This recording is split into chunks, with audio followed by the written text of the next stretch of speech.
Assalamu alaikum dear students, this is Sir Naseem Zulfikar and today I am going to solve the PMC practice test number 1 of chemistry। और ये जैसे कि आप जानते हैं कि ये एक पेड टेस्ट था और जिसकी कोई टेस्ट की फ़ीस 600 रुपीज़ थी। तो जिन स्टूडेंट्स ने इस टेस्ट को अटैम्प्ट नहीं किया है तो मेरे पास इसके पेपर मौजूद है 56 क्वेश्चन जो केमिस्ट्री के थे, तो उसको मैं यहाँ पर सॉल्व कर रहा हूँ ताकि आपकी भी प्रैक्टिस हो सके साथ साथ, और साथ में इसका पीडीएफ भी जो है वो मैं डिस्क्रिप्शन पे शेयर कर दूँगा। ठीक है, तो फर्स्ट एमसीक्यूज़ है the carbonyl compound which is attached with at least one hydrogen atom at one side is called as dash. तो वो हमारे पास कहलाता है कि अगर कोई कार्बोनिल कंपाउंड है सी डबल बॉन्ड ओ वाला और उसके एक तरफ अगर हमारे पास हाइड्रोजन की अटैचमेंट है तो वो हमारे पास ये ग्रुप हमारे पास होता है एल्डिहाइड। तो बी ऑप्शन करेक्ट है। सेकंड है the difference in electronegativity values of the bonded atoms between two atoms in an index to dash of covalent bond. कि जो दो बॉन्डेड एटम होते हैं उनकी जो इलेक्ट्रोनेगेटिविटी का डिफरेंस होता है तो वो किस चीज़ को शो करता है, वो किस चीज़ का इंडेक्स होता है, मतलब वो क्या चीज़ आपको बताता है। तो जो हमारे पास डिफरेंस ऑफ इलेक्ट्रोनेगेटिविटी होता है वो हमें यहाँ पर क्या बताता है, वो हमें स्ट्रेंथ बताता है कोवेलेंट बॉन्ड की। ठीक है, सी ऑप्शन स्ट्रेंथ। कि जितनी ज़्यादा इलेक्ट्रोनेगेटिविटी होगी उतनी ज़्यादा जो है वो डिफरेंस ऑफ इलेक्ट्रोनेगेटिविटी होगी, उतनी ज़्यादा स्ट्रेंथ होगी। तो स्ट्रेंथ डायरेक्टली प्रोपोर्शनल होता है डिफरेंस ऑफ इलेक्ट्रोनेगेटिविटी के। थर्ड है equilibrium constant is always written as ratio of dash. Equilibrium constant किससे कहते हैं आप जानते हैं कि इट इज़ केसी। केसी को कहा जाता है इक्विलिब्रियम कांस्टेंट।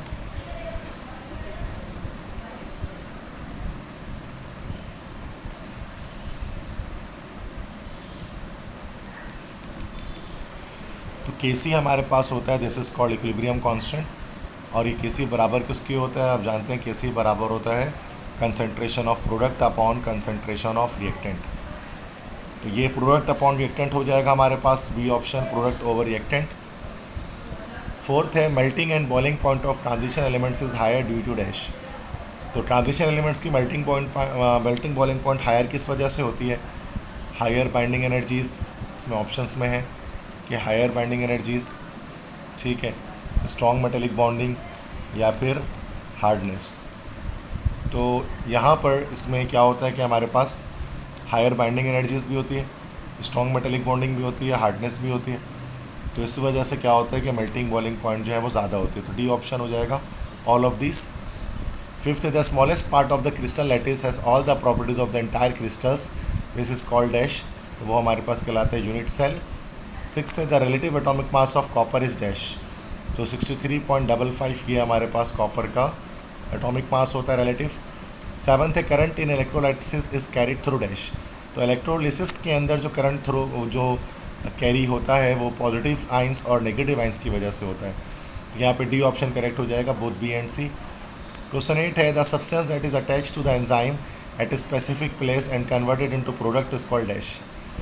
मतलब एंजाइम के साथ जो चीज़ रिएक्शन करती है जो आगे जाकर प्रोडक्ट की फॉर्मेशन करती है तो वो क्या होती है, तो वो डी सबस्ट्रेट होती है। नाइन्थ है how carboxylic acids are form from alcohol. तो कार्बोक्सिलिक एसिड से अल्कोहल से हम इस तरह से कह रहे हैं कि how carboxylic acids are form from alcohol, कि अल्कोहल से हम किस तरह से कार्बोक्सिलिक एसिड बना सकते हैं, मतलब ROH से आप किस तरह से जो है वो RCOOH बना सकते हैं।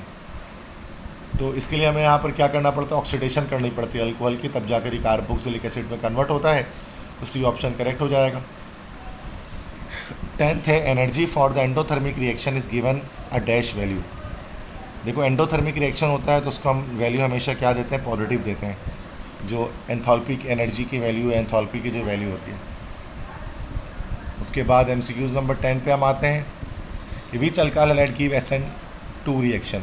आप जानते हैं कि SN2 रिएक्शन हमारे पास सिर्फ जो है वो प्राइमरी अल्काइल हैलाइड्स देते हैं।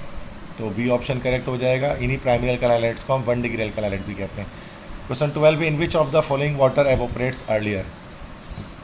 इनमें से किस में पानी जल्दी एवोपरेट होता है, कप में, सॉस पैन में, ग्लास में, स्मॉल बाउल में। तो ये हमारे पास चैप्टर 8 से लिया गया है, फर्स्ट ईयर के MCQs ये। तो अब हमें ये बात पता है कि सरफेस एरिया के लिहाज से जितनी ज़्यादा सरफेस एरिया होगा उतनी ज़्यादा फास्टर एवोपरेशन होगी। तो सबसे ज़्यादा सरफेस एरिया जो होता है वो सॉस पैन का होता है, ठीक है ना। जो सॉस पैन होता है तो उसका सरफेस एरिया काफ़ी ज़्यादा होता है। इस वजह से अगर हम सॉस पैन के अंदर अगर हम वाटर को डालेंगे तो वो वाटर क्या होगा, तो वो वाटर जल्दी एवोपरेट हो पाएगा, ठीक है। क्वेश्चन 13 है, free radical reactions take place in the presence of dash. तो फ्री रेडिकल रिएक्शंस जितने भी होते हैं वो सारे के सारे कैसे होते हैं, फोटोकेमिकल होते हैं। ये हमारे पास in the presence of sunlight हो जाएगा। क्वेश्चन 14 है, which type of bonds are break during cracking. Cracking के दौरान कौन सा बॉन्ड ब्रेक होता है। अब जानते हैं क्रैकिंग कैसा प्रोसेस है। क्रैकिंग एक ऐसा प्रोसेस होता है जिसके अंदर हैवियर हाइड्रोकार्बन को लाइटर हाइड्रोकार्बन में ब्रेक किया जाता है। मिसाल के तौर पर जैसे कि अगर ये 4 कार्बन है, जब क्रैकिंग होगी तो ये यहाँ से बॉन्ड ब्रेक होगा और यहाँ से ये दोनों कार्बन सेपरेट हो जाएंगे, तो कार्बन कार्बन बॉन्ड यहाँ पर टूटता है। नेक्स्ट है, which is the common name of the compound this. Chlorine है और 2 3 और 2 सॉरी एक यहाँ पर, एक यहाँ पर और 2 यहाँ पर, 1 2 3 4 जो है वो कार्बन एटम्स यहाँ पर इसके साथ मौजूद हैं। तो इसका स्ट्रक्चर कुछ इस तरह से हो गया। अगर ओपन कर लें CH3, उसके बाद CH2 हो गया, उसको ओपन कर लिया, देन उसके बाद आ गया CH2 और फाइनली आ गया Cl। यहाँ पे आप देख सकते हैं कि ये टोटल 4 कार्बन है, 4 ही कार्बन है ना, ठीक है। 1 2 यहाँ पर, 2 3 और 4, तो ये चारों इसमें देखिए क्लोरोपेंटेन, एन पेंटाइल क्लोराइड, एन क्लोरोपेंटेन, 1 क्लोरोपेंटेन, ये सारे गलत हो गए क्योंकि पेंटेन तो ये है ही नहीं, ये तो ब्यूटेन है। तो क्वेश्चन 15 जो है वो गलत है, दैट इज़ रॉन्ग। 16 है, SN1 reactions have which of the following species formed and consumed in the reaction. SN1 reaction में कौन सी स्पीशी बनती है। आप जानते हैं SN1 रिएक्शन में 2 स्टेप में होता है। ये सेकेंड ईयर हमारे पास है, चैप्टर नंबर 8 से टॉपिक आया हुआ है। तो उसमें हमारे पास कार्बेनाइन बनता है। कार्बेनाइन तो हम उसको पंजाब बोर्ड में कहते हैं और हम सिंध बोर्ड में इसको बोलते हैं कार्बोनिया माइन। तो इसमें कार्बोनिया माइन की जनरेशन होती है। और कार्बोनिया माइन क्या होता है, कार्बन के साथ अगर पॉजिटिव चार्ज लग जाए तो दैट इज़ कार्बोनिया माइन। 17 है, विच आइन will have a maximum value of the heat of hydration. तो याद रखिए हीट ऑफ हाइड्रेशन के लिए 2 चीज़ें, साइज़ सबसे कम हो और जो है वो चार्ज सबसे ज़्यादा हो। तो सूरत में हमारे पास जो Al+3 होगा वो maximum value of heat of hydration रखेगा। क्वेश्चन 18 है, which of the following method is use to prepare ethylene glycol from ethene. तो इथाइलिन ग्लाइकोल अगर आपको बनाना है, इथाइलिन ग्लाइकोल क्या होता है, 2 कार्बन है और उसके साथ जो है वो OH की अटैचमेंट हो जाती है, this will be ethylene glycol. ये इथीन की ऑक्सीडेशन करने से बनता है, ठीक है। तो डिहाइड्रेशन, हाइड्रोक्साइलेशन, वैसे तो हम सिंध बोर्ड में कहते हैं उसको like oxidation, but Punjab board में इसको कहा जाता है हाइड्रोक्साइलेशन। चूँकि इथीन में हम जो है वो हाइड्रोक्सिल ग्रुप को क्या कर रहे हैं, अटैच करवा रहे हैं, ठीक है। तो ये आप देख सकते हैं कि 2 हाइड्रोक्सिल ग्रुप यहाँ पर अटैच हो रहे हैं। इसके बाद नेक्स्ट है क्वेश्चन 18 है कि which of the following method is use to prepare, sorry ये तो हो गया, क्वेश्चन 19 देखना होगा। Which of the following is a poor leaving group in nucleophilic substitution reaction. इनमें कौन सा एक पुअर लिविंग ग्रुप है न्यूक्लियोफिलिक सब्स्टिट्यूशन रिएक्शन में। देखिए लिविंग ग्रुप के लिए यहाँ पर आए थे ना, तो यहाँ पर मैंने यहाँ पर देखिए एक चार्ट मौजूद है, ठीक है। तो here you can see a chart.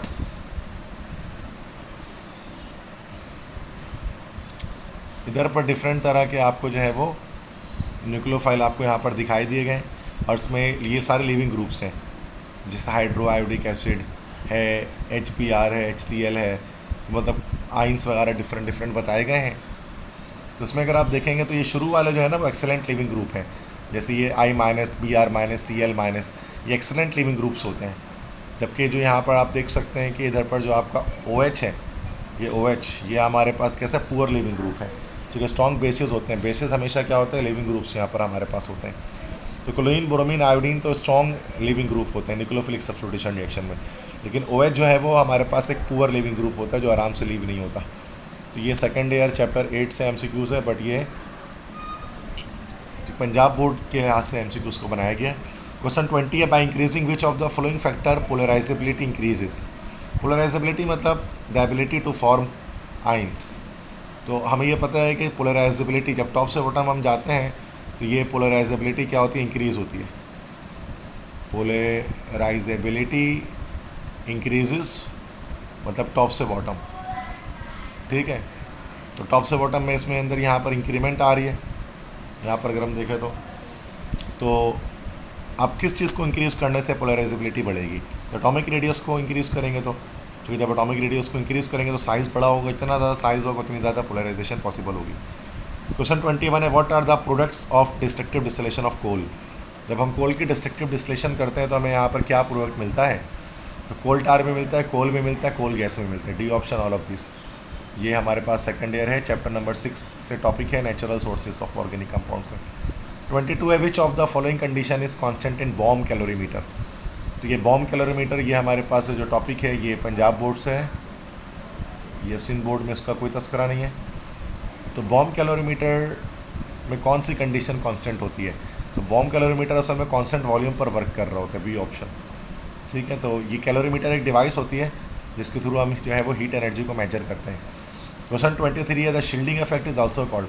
Shielding effect को हम और क्या कहते हैं? उसको हम स्क्रीनिंग इफेक्ट भी कहते हैं। अब शील्डिंग इफेक्ट आप जानते हैं किस चीज़ को हम कहते हैं कि अगर एक हमारे पास एटम है, ठीक है, तो उसके पास ये न्यूक्लियस है, तो जितने शेल उसके पास जो है वो मौजूद होंगे तो वो क्या होता है कि स्क्रीनिंग इफेक्ट बढ़ती रहती है, इसी को शील्डिंग इफेक्ट कहते हैं। क्वेश्चन 24 है, the reactions of carboxylic acids which involve H atom removal of OH group form dash as major product in all reactions. कह रहे हैं कि इस तरह से अगर हमारे पास कोई कार्बोक्सिलिक एसिड हो तो कार्बोक्सिलिक एसिड में H एटम हट जाए, ठीक है, और OH ग्रुप के साथ, तो फिर इस सूरत में क्या फॉर्म होता है? तो इस सूरत में हमेशा HOH निकलता है, तो सॉल्ट की फॉर्मेशन होती है, सोडियम एसिडेट वगैरह बन जाते हैं। क्वेश्चन 25 है, which of the following is most soluble in water? तो याद रखिए कि अगर हम यहाँ सारे के सारे कार्बोक्सिलिक एसिड्स हैं तो याद रखिएगा कि जितने भी कार्बोक्सिलिक एसिड होते हैं, जैसे ऊपर से जब हम नीचे जाते हैं ना, जैसे CH3COOH आ गया एसिटिक एसिड, ठीक है, इस तरह से और नीचे गए तो C2H5COOH आ गया प्रोपानोइक एसिड। इसको हमें याद रखना है कि जब हम टॉप से बॉटम जाएंगे तो सूरत में क्या होगा कि जो सॉलेबिलिटी होगी, तो ये जो सॉलेबिलिटी होगी ये कैसी होगी भाई? ये डिक्रीज़ होगी, कम होगी, क्योंकि जब ये हमारे पास ये वाला जो कार्बन चेन जब लंबी होनी शुरू हो जाएगी तो क्या होगा? नॉन पोलर इफेक्ट डोमिनेट करेगा, जिसकी वजह से सॉलेबिलिटी डाउन हो जाएगी। जितने छोटे हैं हमारे पास, जितने कम एटम्स कार्बन वाले हमारे पास जो कार्बोक्सिलिक एसिड्स होते हैं उतने ज़्यादा सॉलेबल होते हैं वाटर में। तो इनमें से देखिए, इथेनोइक एसिड में 2 हैं, यहाँ पर हेक्सानोइक में 6 हैं, बेटोनिक में हमारे पास कितने हैं भाई? यस 4 हैं, पेंटानोइक में 5 हैं। तो यहाँ पर इथेनोइक एसिड मोस्ट सॉलेबल होगा वाटर में। 26 है, which of the following is produced by heating of bones? Bones of की हीटिंग से, तो ये भी हमारे पास पंजाब बोर्ड से लिया गया, सिंध बोर्ड में ऐसा कोई टॉपिक नहीं है। बस याद रखें कि जब बोन की हीटिंग होती है तो सूरत में हमारे पास जो है वो जेलेटिन प्रोड्यूस होता है, तो gelatin will be produced. Question 27 है, different kind of atoms of same element are called isotope having different dash but same dash properties. तो यहाँ पर जब हम बात करें तो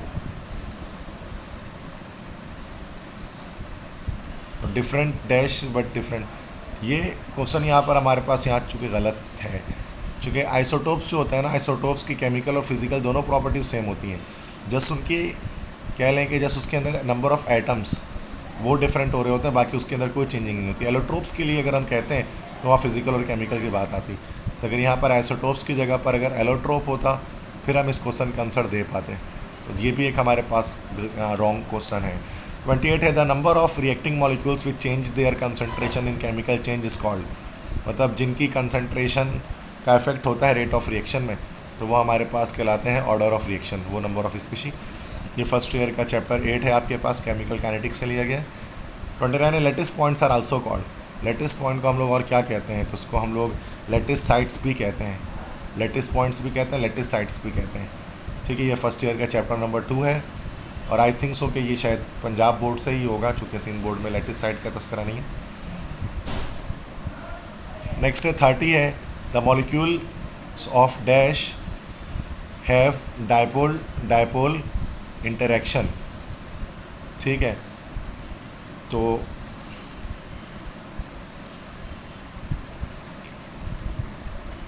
यहाँ पर कह रहे हैं कि द मॉलिक्यूल्स ऑफ डैश, कि किन मॉलिक्यूल्स के अंदर यहाँ पर जो है वो डायपोल इंटरेक्शन होगी।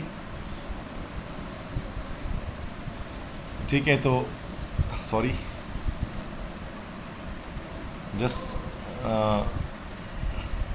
just wait 1 minute. I am coming back after a while.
Alright students, so I have come back. Sorry for going. So बाकी क्वेश्चंस पे दोबारा हम आ रहे हैं यहाँ पर. तो यहाँ पर कहते हैं कि the molecules of dash have dipole dipole interaction. 29 question तक हमने कर लिया था. 30 पे आते हैं कि कौन से मॉलिक्यूल के पास डायपोल डायपोल इंटरेक्शन होती है. तो मीथेन, नियॉन, अमोनिया या इथेन. इथेन के साथ इथाइल अल्कोहल लिखा हुआ है, तो आई थिंक ये मिस्टेकनली लिख दिया गया. तो मीथेन हमारे पास है CH4, ठीक है. नियॉन हमारे पास है NH3, और सॉरी अमोनिया है NH3, नियॉन हमारे पास है Ne. तो किस मॉलिक्यूल के पास डायपोल डायपोल इंटरेक्शन होती है. तो यहाँ पर डायपोल डायपोल इंटरेक्शन में आप जानते हैं किसी के अंदर हमारे पास हाइड्रोजन बॉन्डिंग भी आ सकती है. ठीक है, hydrogen bonding is also a type of dipole dipole interaction. So the both are same. So यहाँ पर डायपोल डायपोल इंटरेक्शन यहाँ पर जो हमारे पास होगी, आप जानते हैं कि वो पोलर स्पीशीज़ के बीच में डायपोल डायपोल इंटरेक्शन होती है. मीथेन नॉन पोलर है तो उसमें नहीं होगी, नियॉन में भी नहीं होगी, इथेन में भी नहीं होगी, अमोनिया के अंदर होगी. 31 है the E/M values for the positive rays depends on dash enclose in a discharge tube. तो E/M वैल्यू या charge to mass ratio positive rays का डिपेंड करती है नेचर ऑफ गैस पर. तो गैस की नेचर होती है, उसके लिहाज से वो जो है वो बिहेव कर रही होती है डिफरेंट. कैथोड, लेकिन जो नेगेटिव रेज होती हैं या कैथोड रेज होती हैं वो नेचर ऑफ गैस पर डिपेंड नहीं करती हैं. 32 है. एक्चुअली ये हमारे पास जो 31 MCQs है वो फर्स्ट ईयर के चैप्टर 3 से लिया गया है, एटॉमिक स्ट्रक्चर से. 32 है how many chain isomers of pentane is possible. तो पेंटेन के कितने चेन आइसोमर्स पॉसिबल होंगे. तो पेंटेन के हमारे पास आप जानते हैं 3 चेन आइसोमर्स पॉसिबल होंगे, n pentane, isopentane, neopentane. Very simple MCQs. 33 है d block elements are also called as dash. D block element को हम लोग आउटर ट्रांजिशन एलिमेंट भी कहते हैं. 34 है a very small value of Kc depicts dash. Kc की बहुत छोटी वैल्यू क्या बताती है. तो ये चैप्टर 6 है फर्स्ट ईयर का, केमिकल इक्विलिब्रियम. तो एप्लीकेशंस ऑफ Kc टॉपिक है, उसमें से लिया गया है कि Kc की बहुत छोटी वैल्यू क्या बताती है. छोटी वैल्यू बताती है कि जो लिटिल फॉरवर्ड डायरेक्शन के थोड़ा सा जो है वो फॉरवर्ड डायरेक्शन आगे बढ़ा है. ठीक है. 35 है phenol reacts with calcium carbonation. It should be calcium carbonate. तो उससे क्या निकलता है. देखो फिनॉल खुद क्या है भाई, फिनॉल खुद है फिनॉल खुद है एसिड, और सोडियम कार्बोनेट खुद है एक बेस. एसिड बेस रिएक्शन करेंगे, सॉल्ट और वाटर यहाँ पर लिबरेट होगा, तो इनमें से कुछ भी लिबरेट नहीं होगा, नॉन ऑफ दिस. 36 है heat exchange between the system and surrounding eight constant volume is shown by the relation. तो ये फर्स्ट ईयर का चैप्टर 5 है. तो heat exchange at constant volume, तो कांस्टेंट वॉल्यूम की बात की जा रही है. इसका मतलब आपके पास जो प्रोसेस दिया जा रहा है यहाँ पर वो कौन सा है, आइसोकोरिक प्रोसेस की बात की जा रही है. ठीक है. तो आइसोकोरिक प्रोसेस में आप जानते हैं कि जो भी हीट आप प्रोवाइड करते हैं सिस्टम को, वो जस्ट उसकी इंटरनल एनर्जी के अंदर चेंजिंग कर रहा होता है. तो बी ऑप्शन यहाँ पर करेक्ट हो जाएगा. 37 at constant volume the heat supplied is equal to dash. Constant volume पे जो हीट सप्लाई करेंगे, देखिए 37 36 से टोटली मैच कर रहा है, तो वो क्या करेगा, बी, इंटरनल एनर्जी में चेंज प्रोड्यूस करेगा. ठीक है. तो बी ऑप्शन करेक्ट है. 38 ए covalent character of hydrides decrease dash. अब आप जानते हैं कि अब down the group along period left से राइट जाते हैं, पीरियड में जाते हैं तो फिर कोवेलेंट कैरेक्टर बढ़ता है, लेकिन जब डाउन द ग्रुप जाते हैं तो क्या होता है, कोवेलेंट कैरेक्टर डाउन ख़त्म होता है, क्योंकि एटम का साइज़ बढ़ता है। तो जब एटम का साइज़ बढ़ता है तब वो कोवेलेंट बॉन्डिंग ईजिली नहीं कर पाते हैं। नेक्स्ट इसके बाद हमारे पास है 39, while calculating vapour pressure of liquid in manometer the column of mercury facing the vapours of a liquid is dash due to pressure on surface of liquid in flask. तो देखो बच्चे, मैनोमीटर क्या एक डिवाइस है, ठीक है, जिससे हम वेपर प्रेशर्स वगैरह को मेजर कर रहे होते हैं। उस तरह से डिवाइस होती है, यू शेप की एक डिवाइस होती है। तो उसमें एक तरफ से अगर क्या करते हैं कि यहाँ पे एक लिक्विड अब डालते हैं तो यहाँ पर क्या होता है कि जो है वो लिक्विड राइज हो जाता है प्रेशर की वजह से दूसरे लिम में, तो यहाँ पर राइजेस का ऑप्शन आ जाएगा, या मरकरी जो हम उसमें ऐड कर रहे होते हैं। 40 है organic compounds in which tetravalency of carbon atom is satisfied are known as. तो टेट्रावैलेंसी सेटिस्फाइड हो गए तो उसको हम सैचुरेटेड कहेंगे। 41 है the ionisation energy increase from left to right in a period due to increase in dash. Left right इसलिए बढ़ती है क्योंकि न्यूक्लियर चार्ज यहाँ पर बढ़ रहा होता है। 42 है how do p orbitals p x p y p z differ from each other. तो उनकी ओरिएंटेशन बस अलग होती है, मतलब शेप उनका डिफरेंट होता है, शेप तो नहीं, ओरिएंटेशन एक्सिस डिफरेंट होती है ना। पी एक्स जो है वो एक्स एक्सिस में होता है, पी वाई वाई एक्सिस में होता है, पी जेड जेड एक्सिस में होता है। 43 urease is present in dash. Urease किस में प्रेजेंट होता है, यूरियस एज लास्ट में आ रहा है तो एंजाइम है ये सोयाबीन में मौजूद होता है। ये भी हमारा जो है वो सिंध बोर्ड से नहीं है, पंजाब बोर्ड से लिया गया यूरियस का टॉपिक। 44 है f block elements are called dash. F block elements को और क्या कहते हैं हम, एफ ब्लॉक एलिमेंट्स को हम लोग इनर ट्रांजिशन एलिमेंट्स भी कहते हैं। 45 है with different number of moles of reactant and product the volume of system dash. देखिए अगर मोल्स रिएक्टेंट और प्रोडक्ट के अगर डिफरेंट हो जाएंगे, ठीक है, तो फिर उस सूरत में वॉल्यूम के ऊपर क्या इफ़ेक्ट पड़ेगा। तो number of moles is directly proportional to volume, आप जानते हैं। तो डिफरेंट नंबर ऑफ मोल्स के साथ जो वॉल्यूम होगा वो भी क्या होगा, चेंज होना शुरू हो जाएगा, क्योंकि ये एवोगाड्रोस लॉ कहलाता है हमारे पास। 46 है which of the following is not a derivative of benzene. तो ये सारे पायरोल, फ्यूरान, थायोफीन, ये सारे के सारे हमारे पास कौन से नॉन बेंजोइड्स हैं, एलिसाइक्लिक हैं। ये सारे के सारे बेंजीन के डेरिवेटिव नहीं हैं। 47 है which of following is an example of electrophilic attack on alcohol. Electrophilic attack से मुराद की जब पॉजिटिव चीज़ अटैक करें, यहाँ देखें, इसमें यहाँ पर पॉजिटिव चीज़ इधर पर अटैक कर रही है बी में, यहाँ पर नेगेटिव चीज़ अटैक कर रही है इस पर, ठीक है, और यहाँ पर इधर पर क्या होता है कि C2H5 CH3COO C2H5 बनता है, तो ये नेगेटिव है तो पॉजिटिव चीज़ अटैच करती है, तो both A and B, D option correct हो जाएगा, ठीक है। तो कि यहाँ पर भी पॉजिटिव इलेक्ट्रोफाइल अटैक कर रहा है, बी ऑप्शन में भी इलेक्ट्रोफाइल अटैक कर रहा है। 48 drawing a graph between concentration change with time gives a dash. तो उससे हमें एक जो है वो कर्व मिलता है कि जब हम यहाँ पर देखते हैं कि किस तरह से जो इस तरह से जब, तो कर्व की तरह से क्या होता है, रेट ऑफ रिएक्शन प्रोसीड कर रहा होता है ग्राफ में। 49 18 gram of water contains dash atom of hydrogen. 18 ग्राम पानी में 6.02 × 10⁻23 इतने हमारे पास हाइड्रोजन वाटर के मॉलिक्यूल्स होंगे, और एक वाटर के मॉलिक्यूल में 2 हाइड्रोजन होते हैं, तो 6.02 का ट्वाइस हो जाएगा, सी ऑप्शन करेक्ट हो जाएगा। 50 which is the following compete with each other. इनमें से कौन से आपस में कम्पीट करेंगे, कंपटीशन किन दो चीज़ों के बीच में होगा, तो E1 और E2 के बीच में होगा। 51 है फ्रेडरिच, ये पूरा नाम इनका था फ्रेडरिच वोहलर। तो फ्रेडरिच वोहलर ने यूरिया प्रोड्यूस किया था कैसे, अमोनियम साइनाइड को बॉयल करके किया था, सी ऑप्शन। 52 है which of the following family is linked with plant ashes. तो नाइट्रोजन फैमिली है जो कि प्लांट एशेस से लिंक करती है, ये भी हमारे पंजाब बोर्ड से है, मतलब सिंध बोर्ड से नहीं है। 53 है for molecule contains 4 electron pair the shape of molecule will be tetrahedral. अगर 4 इलेक्ट्रॉन पेयर होंगे तो टेट्राहेड्रल होगा, चैप्टर नंबर 4 है इन फर्स्ट ईयर केमिस्ट्री। 54 है says casein is use in manufacturing of dash. Casein असल में हमारे पास जो है वो मिल्क के अंदर होता है, ये चैप्टर 10 है, सेकेंड ईयर का चैप्टर 10 है केमिस्ट्री ऑफ लाइफ। तो उससे हम क्या बनाएंगे, केसिन से हम क्या बनाएंगे भी, बिक्री प्रोडक्ट बनाएंगे, बिकॉज ये मिल्क के अंदर होता है। 55 according to Avogadro law 0.899 gram of 1 dm³ of hydrogen 1.4384 gram of 1 dm³ oxygen have number of molecules dash.